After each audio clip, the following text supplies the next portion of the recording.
புதினா இந்த மாதிரி எல்லாருமே வீட்டில் வளர்க்கலாம், ரொம்ப ஈஸியாக வளரும். இந்த புதினாவெல்லாம் கட் பண்ணி தான் நான் இன்றைக்கி வெஜிடபிள் பிரியாணி செய்ய போகிறேன். இந்த மாதிரி மேலே இருக்கிறத மாத்திரம் தான் கட் பண்ணணும். அப்புறம் வந்து அடியில் இருக்கிறது திரும்பவும் தளைஞ்சு வரும்.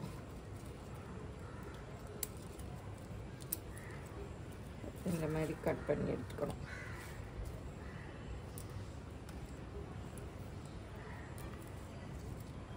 இந்த மாதிரி நீங்கள் ட்ரிம் பண்ணி விட தான் நிறையா வளர்ந்துட்டே வரும். இந்த மாதிரி எல்லாருமே வீட்டில் வளர்க்கலாம். ஒரு சின்ன பாட்டில் மண் போட்டுட்டு அப்படி வளர்க்கலாம். ஜன்னலில் கூட வச்சுக்கலாம், வளரும். எங்கள் ப்ராடக்ட்ஸ் எல்லாம் யூடியூப்பில் கமெண்ட்ஸ்க்கு கீழே வந்துட்டுருக்கு. அதில் போய் கிளிக் பண்ணிங்கன்னா அதோட ரேட்டு டீட்டெயில்ஸ் எல்லாமே இருக்கும். அதை கிளிக் பண்ணி நீங்கள் வேணுங்கிற பொருளை ஆர்டர் பண்ணி வாங்கிக்கலாம். இப்போ வெஜிடபிள் பிரியாணிக்கு தேவையான பொருள்லாம் எடுத்து வச்சுருக்கேன். வெங்காயம் கட் பண்ணியிருக்கு, பீன்ஸு, கேரட்டு, பட்டாணி, தக்காளி, அப்புறம் புதினா, கொத்தமல்லி கொஞ்சம். அரைக்கிறதுக்கு இன்றைக்கி பச்சை மிளகா தான் நிறைய போட்டு பண்ண போகிறேன். பச்சை மிளகா ஒரு டம்ளருக்கு 3 பச்சை மிளகா. உங்கள் காரம் எவ்வளவோ அதுக்கு ஏற்றபடி போட்டுக்கோங்க. நான் வெஜிடபிள் பிரியாணிலாம் நிறைய போட்டிருக்கேன். அப்புறம் இஞ்சி, பூண்டு, சோம்பு இதுதான் அரைக்கிறதுக்கு ஊற வச்சுருக்கேன். பாஸ்மதி ரைஸு நீங்கள் சீரக சம்பாவில் போடுறதுனாலும் போட்டுக்கலாம். இப்போ இதை வந்து மிக்சியில் அரைச்சிக்கலாம். இப்போ புதினா எல்லாம் போட்டுடலாம், கொத்தமல்லியும் போட்டுடலாம். அப்புறம் சோம்பு 1 ஸ்பூன் போட்டுக்கிறேன். அப்புறம் பூண்டு, இஞ்சி, அப்புறம் பச்சை மிளகாய் கொஞ்சம் உடச்சிட்டு போட்டுக்கிட்டால் நல்லா அரைப்படும். இந்த மாதிரி கோர்ஸாக அரைச்சிக்கலாம். வந்து வெள்ளரிக்காய் ரைத்தா தான் பண்ண போகிறேன். அதுக்கு வெள்ளரிக்காய் கட் பண்ணியாச்சு.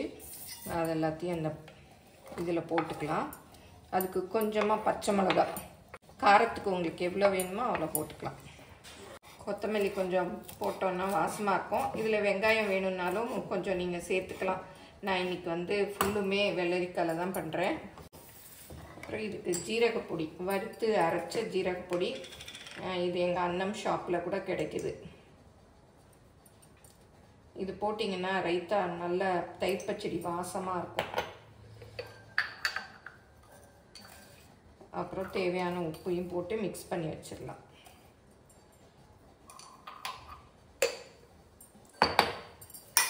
இது நல்லா மிக்ஸ் பண்ணி எல்லாம் மிக்ஸ் பண்ணியாச்சு. இதில் வந்து தயிர் போட்டுடலாம். தயிர் கூட எப்படி உரை வைக்கிறதுலாம் கூட நிறைய பேர் கேட்டிருந்தீங்க. அதுக்கு வந்து நான் ஷார்ட்ஸ் வீடியோ கூட போட்டிருக்கேன். இன்ஸ்டாகிராம்லேயும் போட்டிருக்கேன், யூடியூப்லேயும் போட்டிருக்கேன். நல்லா மிக்ஸ் பண்ணிவிட்டு எவ்வளோ வேணுமோ நம்ம ஊற்றிக்க வேண்டியதான். நல்லா பால் வந்து வெதுன்னு இருக்கணும். இருந்ததுனாலே தயிர் சீக்கிரம் சட்டுன்னு உறைஞ்சிரும். நீங்கள் குக்கரில் வேணாலும் பண்ணிக்கலாம். 2 டேபிள் ஸ்பூன் அளவு எண்ணெய் ஊற்றிக்கலாம். இப்போ நெய் ஒரு 2 டேபிள் ஸ்பூன் ஊற்றிக்கலாம். நீங்கள் எவ்வளோ பிரியாணி போடுறீங்களோ அதுக்கேற்ற மாதிரி போட்டுக்கோங்க. நான் இன்றைக்கி 2 டம்ளர் போடுறேன். பிரியாணி எல்லாம் போட்டுக்கலாம். நான் இன்றைக்கி வந்து எங்கள் அண்ணம்ஸ் பிரியாணி மசாலா தான் யூஸ் பண்ண போகிறேன். அதனால் பட்டை, கிராம்பு எதுவுமே நான் போடலை. எல்லாமே இதிலே கலந்துருக்கிறதுனால இதில் வந்து நம்ம எவ்வளோ போடுறோமோ அதுக்கு ஏற்றபடி ஒரு டம்ளர்னா 1 ஸ்பூன் போட்டுக்கலாம், 2 டம்ளர்னா 2 ஸ்பூன் போட்டுக்கலாம். இப்போ வெங்காயம், நறுக்கி வச்ச வெங்காயம் போட்டுக்கலாம். உப்பு போட்டோன்னா வெங்காயம் சீக்கிரம் வதங்கிரும். நான் பிரியாணிக்கு தேவையான உப்பு ஃபுல்லுமே போட்டுறேன். நல்லா வெங்காயம் இன்னும் கொஞ்சம் நல்லா வதங்கணும்.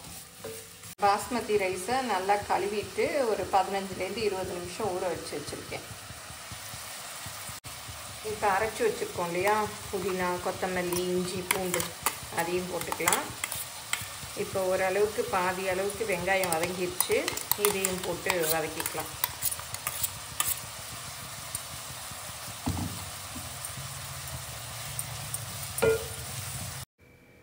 இதில் புதினா, கொத்தமல்லி, பச்சை மிளகாலாம் அரைச்சி சேர்க்கறதுனால எல்லாம் அப்படியே சாதத்தோடு சேர்ந்துருக்கும். ஏன்னா சில பிள்ளைங்க அந்த மாதிரி புதினாலாம் கிடந்தா அவங்களுக்கு பிடிக்காது. இது எல்லாம் அரைச்சி சேர்த்துறதுனால அந்த ரைஸோட மிக்ஸாக இருக்கும். அந்த ரைஸும் பிரியாணியும் பச்சை கலராக இருக்கும், அவங்களுக்கு ரொம்ப பிடிக்கும். இப்போ தக்காளியும் போட்டுக்கலாம்.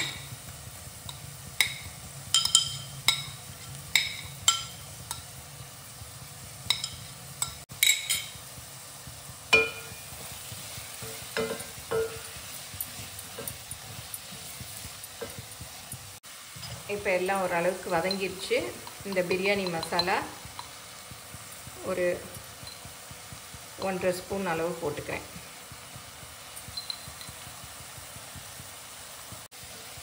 வேறு எந்த ஸ்பைசஸும் போட வேண்டாம், இது ஒன்று மாத்திரம் போட்டாலே போதும். இப்போ பீன்ஸ் போட்டுக்கலாம், கேரட் ரெண்டையுமே போட்டுடலாம். இப்போ பட்டாணி, பச்சை பட்டாணி இருக்கு இல்லையா, அதையும் போட்டுக்கலாம். இப்போ 2 டம்ளர் அளவு தண்ணி ஊற்றிடுறேன். ஏன்னா 2 டம்ளர் அரிசி, அதுக்கு நான் ஓப்பன் குக்கிங்கில் பண்ணுறதுனால 4 டம்ளர் தண்ணி ஊற்றிக்கலாம்.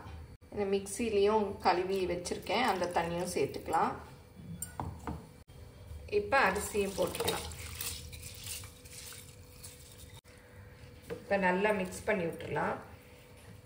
மூடியால் மூடி வேக விட்டுடலாம். இப்போ திறந்து பார்க்கலாம். நல்லா கொதி வந்துருச்சு. மிக்ஸ் பண்ணிவிட்டு அடுப்பை குறைச்சி வச்சிடணும், இல்லாட்டா தண்ணி வற்றி போயிடும், வேகாது. இப்போ திறந்து பார்க்கலாம். பாருங்கள், நல்லா மலர்ந்து வந்துருச்சு.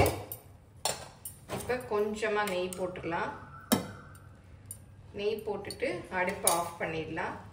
அப்படியே மூடி வச்சிடலாம், இந்த ஹீட்லேயே வெந்துடும். இப்போ பாருங்கள், சூப்பராக புலாவ் ரெடி ஆகிடுச்சு. நல்லா உதிரி உதிரியாக இருக்கு பாருங்கள், நல்லா வெந்துருச்சு. நல்ல உதிரி உதிரியாக புலாவ் ரெடி ஆகிடுச்சு பாருங்கள். நீங்களும் சுவையாக சமைக்கணுமா, எங்கள் மசாலா பொடிகளை யூஸ் பண்ணி பாருங்கள். அதெல்லாம் வாங்கணுன்னா ஸ்க்ரீனில் வர்ற வெப்சைட்டுக்கும் வாட்ஸ்அப் நம்பருக்கும் போய் ஆர்டர் பண்ணிங்கன்னா நீங்கள் வேணுங்கிறத வாங்கிக்கலாம். இந்த மாதிரி அடி கனமான பாத்திரத்தில் பண்ணோன்னா பாருங்கள், பிரியாணி பொலன்னு நல்லா உதிரியாக வந்திருக்கு. நான் இன்றைக்கி இந்த மாதிரி செஞ்சதுனால 1 டம்ளர் பாஸ்மதி ரைஸ்க்கு 2 டம்ளர் தண்ணி அளவு வச்சுருக்கேன். நீங்கள் குக்கரில் செய்கிறதா இருந்தால் 1.25 அளவு கூட வச்சுக்கலாம். இந்த மாதிரி நம்ம ஓப்பன் பாட்டில் செய்கிறதுனால அடிக்கடி நம்ம திறந்து பார்த்துக்கலாம், உப்பு போதுமான்னு பார்த்துக்கலாம். பாருங்கள், ரொம்ப நல்லா வந்திருக்கு. நான் இன்றைக்கி பிரியாணியும் குக்கும்பர், அதாவது வெள்ளரிக்காயில் தயிர் பச்சடியும் வச்சுருக்கேன். நீங்களும் இந்த பிரியாணியை செஞ்சு பாருங்கள், எப்படி வந்ததுன்னு உங்கள் கமெண்ட்ஸில் சொல்லுங்கள். பாயசமும் பண்ணியிருக்கேன். அந்த பாயசத்தோட வீடியோ தனி வீடியோவாக அப்லோட் பண்ணுறேன். செஞ்சு பார்த்துட்டு உங்கள் கமெண்ட்ஸை சொல்லுங்கள். எங்கள் சேனலை மறக்காமல் சப்ஸ்கிரைப் பண்ணுங்கள். தேங்க்யூ.